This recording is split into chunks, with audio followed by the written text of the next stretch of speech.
Сіздермен блогер Марсель және Расмия достар. Бүгін біз блогерлер жайлы шындықты айтатын боламыз достар. В общем, достар, сіздер НННнің не подписчикі нені қолдайсыздар, бірақ бұл жолы мына сөзден кейін қалай қолдайды екенсіздер. Олар андай инстаграмнан ақша табады, ютубтан. Ал оларға бірінші инстаграмды шығарған адам. Сен бізге бір ойын ақша салып ойнайтын ойын бар ғой, соларға реклама жасап бер дейді. Ал сондай бай адамдар реклама жасайды да өтірік айтып. Сосын ал халықтар соған ақша тастайды да, ал олар сол ақшаны алады. Сосын инстаграмдағы адамдар оларға 2 миллион, 3 миллиондап ақша береді. Ал сондықтан сіздерге айтып кететін, оларға маған да ауыр тиді НННдікі, бірақ енді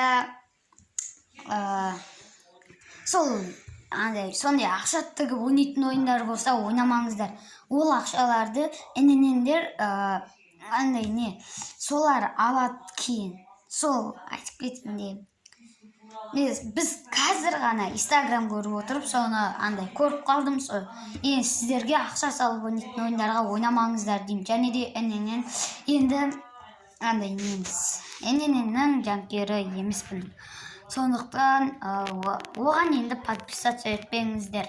Олар сіздер ақша салып ойнайтын ойынға не береді, реклама жасайды. Ал сіздер оған сенесіздер де ойнайсыздар. Ал сосын сіздердің ақшаларыңызды инстаграм алып, одан 2 миллион, 3 миллионын НННдерге береді.